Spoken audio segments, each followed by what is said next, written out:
स्वागत आहे तुमचं आपल्या या यूट्यूब चॅनलवर। तुम्ही जर या चॅनलवर नवीन असाल तर सबस्क्राइब करायला विसरू नका। आज आपण पाहणार आहोत वर्ग 12वी शाखा कला विषय राज्यशास्त्र। राज्यशास्त्र या विषयाची प्रथम सत्र परीक्षा किंवा प्रथम सत्र पेपर 2021-2022 गुण 80 वेळ 3 तास। हा पेपर विद्यार्थ्यांचा जास्तीत जास्त सराव व्हावा हा उद्देश डोळ्यासमोर ठेवून घेतला जात आहे। अभ्यासक्रम प्रकरण 1, प्रकरण 2, प्रकरण 3। सूचना सर्व प्रश्न सोडवणे आवश्यक आहे। उजव्या बाजूचे अंक गुण दर्शवितात। आवश्यक त्या ठिकाणी कोष्टक व आकृती काढा। नवीन प्रश्नांची उत्तरे नवीन पानावर लिहावीत। प्रश्न पहिला अ, कंसातील योग्य पर्याय निवडून विधाने पूर्ण करा। गुण 5। पहिलं विधान, रिकामी जागामध्ये जागतिकीकरण हा शब्दप्रयोग नव्याने आला। पर्याय 1990, 1991, 1992, 1995। दुसरं विधान, युरोपियन संघाचे रिकामी जागा हे अधिकृत चलन आहे। पर्याय डॉलर, हेन, युरो, रुपये। तिसरं विधान, 1990 मध्ये विकासाची जागा रिकामी जागा ने घेतली। 1990 मध्ये विकासाची जागा रिकामी जागा ने घेतली। पर्याय आधुनिकीकरण, जागतिकीकरण, सक्षमीकरण, औद्योगिकीकरण। चौथं विधान, शेंगेन करार हा रिकामी जागा साली करण्यात आला। पर्याय 1995, 1986, 1987, 1988। पाचवं विधान, जेतापूर हे प्रकल्प रिकामी जागा या राज्यात आहे। पर्याय राजस्थान, गुजरात, केरळ, महाराष्ट्र। प्रश्न पहिल्यामध्ये ब आहे, खालीलपैकी प्रत्येक गटातील चुकीची जोडी दुरुस्त करून लिहा। गुण आहेत 3, 3 जोड्यांचे गट आहे। प्रत्येक गटामध्ये चुकीची जोडी ओळखायची आहे। एक चुकीची जोडी असेल आणि त्यामध्ये ती जोडी दुरुस्त करून लिहायची आहे। तर पहिला जोड्यांचा गट अ गट आणि ब गटामध्ये जोड्या आहे। हवामान बदल, पर्यावरणीय समस्या, स्थलांतर, भारतातील गरिबी, आर्थिक असमानता, जागतिकीकरण। दुसरा जोड्यांचा गट अ गट आणि ब गटामध्ये जोड्या आहे। विप्रो बहुराष्ट्रीय कंपनी, नेस्ले बहुराष्ट्रीय कंपनी, शेती, सेवा क्षेत्र। तिसरा जोड्यांचा गट स्टॉकहोम परिषद 1971, बॅटलँड कमिशन अहवाल 1987, जोहान्सबर्ग परिषद 2002। अशा प्रकारे हे 3 जोड्यांचे गट आहे। उत्तर लिहिताना चुकीची जोडी असं लिहून त्यासमोर ती चुकीची जोडी लिहायची आहे आणि त्याखाली दुरुस्त केलेली जोडी लिहायची आहे। अशा पद्धतीने उत्तर लिहायचं आहे। प्रश्न पहिल्यामध्ये क, दिलेल्या पर्यायापैकी योग्य कारण निवडून विधाने पूर्ण करा। गुण 4। पहिलं विधान, साम्यवादी बाजारपेठीय अर्थव्यवस्था ही संकल्पना या देशासंदर्भात वापरली जाते। पर्याय भारत, चीन, फ्रान्स, अमेरिका। दुसरे विधान, 1989 नंतर आंतरराष्ट्रीय संबंधांमधील महत्त्वाचा प्रवाह रिकामी जागा किंवा कारण काय आहे तो महत्त्वाचा प्रवाह? तर पर्याय आहेत द्विध्रुवीयतेचा अस्त, आशियामध्ये प्रादेशिक वादाचा उदय, अलिप्त वादाचा अंत, नवीन आंतरराष्ट्रीय आर्थिक व्यवस्थेची मागणी। तिसरे विधान, रिओ दी जानेरिओ अर्थ समिट 1992 यावर लक्ष केंद्रित करतो। पर्याय पर्यावरण आणि विकास, आण्विक प्रसारबंदी, आंतरराष्ट्रीय व्यापार, लिंगभाव निगडीत समस्या। चौथं विधान, मास्त्रिक्ट करार संदर्भ। पर्याय संयुक्त राष्ट्र, शांतता करार। दुसरा पर्याय युरोपीय संघ। तिसरा पर्याय अमेरिकेचा कुवेतमध्ये हस्तक्षेप आणि चौथा पर्याय ब्रिक्सची स्थापना। अशा प्रकारे दिलेल्या पर्यायापैकी योग्य कारण निवडून विधाने पूर्ण करायची आहेत. 4 विधाने आहेत. योग्य पर्याय निवडून विधान पूर्ण केल्यास 4 पैकी 4 गुण मिळतात. प्रश्न पहिल्यामध्ये ड. दिलेल्या विधानासाठी समर्पक संकल्पना लिहा. गुण आहेत 4. त्यामध्ये पहिली संकल्पना आहे, जेव्हा एक राज्य इतर राज्यावर लष्करी ताकदीच्या वापराने प्रभाव पाडते. यामध्ये योग्य राज्यशास्त्रीय शब्द किंवा त्याला संकल्पना आपण म्हणतो, योग्य शब्द काय तो या विधानासाठी तो आपल्याला लिहायचा आहे. दुसरं विधान, अनेक देशात कार्यरत असलेली कंपनी. तिसरं विधान, आंतरराष्ट्रीय व्यापारासंबंधी एकमेव आंतरराष्ट्रीय संघटना. आणि चौथं विधान, मानवाच्या सभोवताली असणाऱ्या नैसर्गिक घटकाला म्हणतात. प्रश्न पहिल्यामध्ये ई आहे, गटात न बसणारा शब्द ओळखा व लिहा. गुण आहेत 4. त्यासाठी शब्द दिले आहेत, Facebook, Twitter, Instagram, Google search. दुसरा शब्दांचा गट आहे, हवामान बदल, जमिनीची धूप, लोकसंख्या वाढ, जैवविविधता ह्रास. तिसरा शब्दांचा गट, बांगलादेश, भारत, भूतान, नेपाळ, श्रीलंका, आशिया. चौथा शब्दांचा गट, बजाज, ONGC, डाबर, सिमेन्स. अशा प्रकारे हे शब्दांचे गट आहे. यामध्ये एक शब्द हा वेगळा आहे, तो आपल्याला निवडायचा आहे आणि उत्तरामध्ये लिहायचा आहे. अशा पद्धतीने प्रश्न पहिला अ, ब, क, ड, ई हा प्रश्न असतो. या प्रश्नाचे उत्तर लिहिताना पहिले प्रश्न क्रमांक टाकायचा आहे, उपप्रश्न लिहायचा आहे.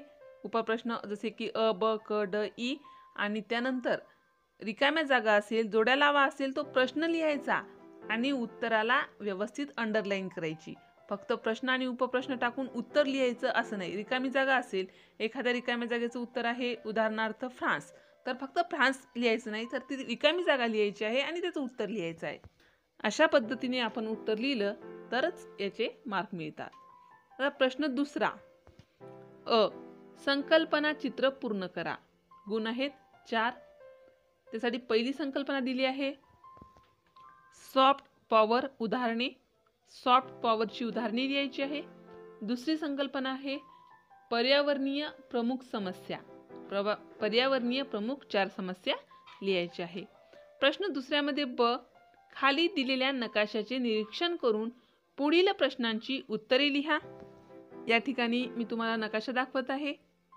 युरोझोन राष्ट्रासंबंधी हा नकाशा आहे. व्यवस्थित दिसत नसल्यास आपल्या बुकमध्ये सुद्धा पृष्ठ क्रमांक 9 वर हा नकाशा आहे. त्या नकाशावर पाहून प्रश्नांची उत्तरे द्यायची आहेत. पहिला प्रश्न, युरोझोनच्या 5 सदस्य राष्ट्रांची नावे लिहा. दुसरा प्रश्न, युरोझोनमध्ये सहभागी नसलेले पण युरोपियन सदस्य असणाऱ्या देशांची नावे लिहा. तिसरा प्रश्न, फ्रान्स या देशाच्या दक्षिणेला असणाऱ्या एका देशाचे नाव सांगा. अशा प्रकारे नकाशावर आधारित हा प्रश्न होता. 5 गुण या प्रश्नासाठी दिलेले आहेत. प्रश्न तिसरा, खालील विधाने चूक की बरोबर सकारण सांगा. कोणतेही 5 गुण 10 आहेत, म्हणजेच एक प्रश्न लिहिण्यासाठी 2 गुण आहेत. या ठिकाणी 7 विधाने दिली आहेत. त्यापैकी आपल्याला उत्तर लिहिताना 5 विधानांची उत्तर लिहायची आहेत. 1 विधानाची उत्तर लिहिण्यासाठी 2 गुण आहेत. तर गुणाची विभागणी अशी केली आहे की चूक की बरोबर लिहिण्यासाठी 1 गुण आणि आपल्याला त्यासाठी 2 ते 3 कारणे लिहायची आहेत, त्यासाठी 1 गुण. त्यामुळे उत्तर हे व्यवस्थित लिहिणे अपेक्षित आहे. पहिलं विधान आहे, दक्षिण आशियातील व्यापारासाठी सार्क महत्त्वाचे आहे. दुसरं विधान, जागतिकीकरणामुळे तंत्रज्ञान क्रांती झाली. तिसरं विधान, राष्ट्रीय महिला आयोगाची स्थापना महिला हक्क संरक्षणासाठी केली. चौथं विधान, नियोजन आयोगाची निर्मिती कृषी विकासाला प्रोत्साहन देण्यासाठी झाली.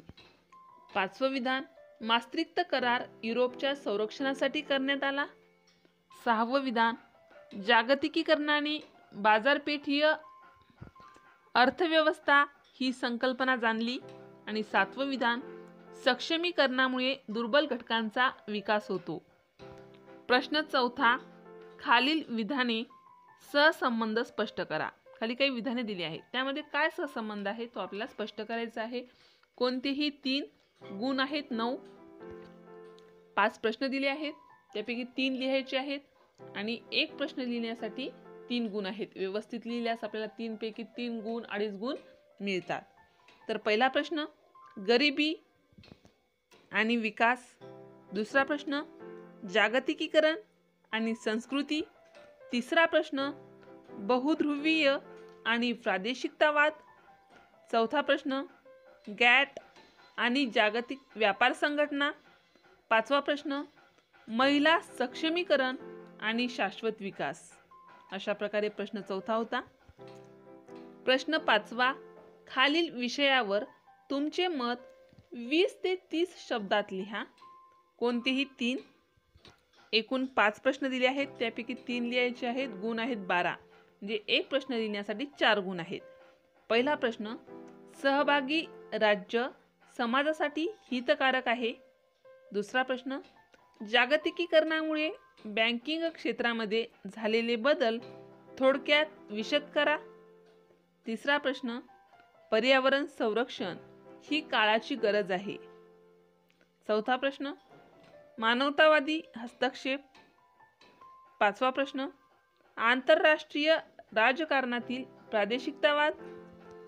प्रश्न 6वा, खालील प्रश्नांची उत्तरे 80 ते 100 शब्दात लिहा. कोणतेही 2. गुण आहेत 10. एका प्रश्नासाठी 5 गुण आहेत. या ठिकाणी 4 प्रश्न दिले आहेत, त्यापैकी 2 प्रश्नांची उत्तरे आपल्याला परीक्षेमध्ये लिहायची आहे. पहिला प्रश्न सक्षमीकरण म्हणजे काय ते सांगून सक्षमीकरणासाठी उपाय सुचवा. दुसरा प्रश्न जागतिकीकरणाच्या सकारात्मक व नकारात्मक बाजू कोणत्या आहेत. तिसरा प्रश्न सॉफ्ट पॉवर म्हणजे काय ते उदाहरणासह स्पष्ट करा. चौथा प्रश्न हरित क्रांती म्हणजे काय. प्रश्न 7वा, खालील कोणत्याही एका प्रश्नाचे उत्तर दिलेल्या मुद्द्यांच्या आधारे सुमारे 150 ते 200 शब्दात लिहा. 2 प्रश्न दिलेले आहेत, त्यापैकी कोणताही एक लिहायचा आहे. गुण आहेत 10. पहिला प्रश्न भारतातील महिलांची स्थिती. मुद्दे आर्थिक असमानता, तस्करी व शोषण, साक्षरतेचे प्रमाण, राजकीय प्रतिनिधित्व. प्रश्न दुसरा युरोपीय महासंघात पुढील मुद्द्यांच्या आधारे चर्चा करा. पहिला मुद्दा इतिहास व युरोपियन आयोग. दुसरा मुद्दा पहिला मुद्दा इतिहास. दुसरा मुद्दा युरोपियन आयोग. तिसरा मुद्दा युरोपियन संसद. चौथा मुद्दा युरोपियन परिषद आणि 5वा मुद्दा युरोपियन न्यायालय. या मुद्द्यांच्या आधारे आपल्याला व्यवस्थित स्पष्टीकरण करायचे आहे. आता हे सविस्तर प्रश्नाचे उत्तर लिहा. यामध्ये कसं लिहायचं आहे, सुरुवातीला थोडक्यात प्रस्तावना लिहायची आहे. जो प्रश्न आहे त्याला अनुसरून थोडक्यात प्रस्तावनेमध्ये माहिती लिहायची आहे. त्यानंतर दिलेल्या मुद्द्याचे मुद्देसूद स्पष्टीकरण करायचे आहे. शेवटी थोडक्यात समारोप लिहायचा आहे. अशा पद्धतीने उत्तर लिहिल्यास आपल्याला 10 पैकी 9, 9.5 गुण मिळून जातात. अशा प्रकारे वर्ग 12वी शाखा कला विषय राज्यशास्त्र या विषयाचा आपण प्रथम सत्र पेपर बघितला आहे, किंवा त्यालाच आपण सराव पेपरही म्हणू शकतो. अशाच प्रकारचे सराव पेपर, प्रथम सत्र, घटक चाचणी, स्वाध्यायासंबंधित, निबंधासंबंधित, पत्रासंबंधित व्हिडिओ पाहण्यासाठी या चॅनलला सबस्क्राईब करा. आमचे हे व्हिडिओ लवकरात लवकर तुमच्यापर्यंत पोहोचण्यासाठी बाजूला दिलेल्या बेल आयकॉन बटनवर क्लिक करा. तुम्हाला जर हा व्हिडिओ आवडला असेल तर लाईक करा, मित्रमैत्रिणींमध्ये शेअर करा. काही समस्या असतील, काही अडचणी असतील तर कमेंट करा. हा व्हिडिओ शेवटपर्यंत पाहिल्याबद्दल धन्यवाद.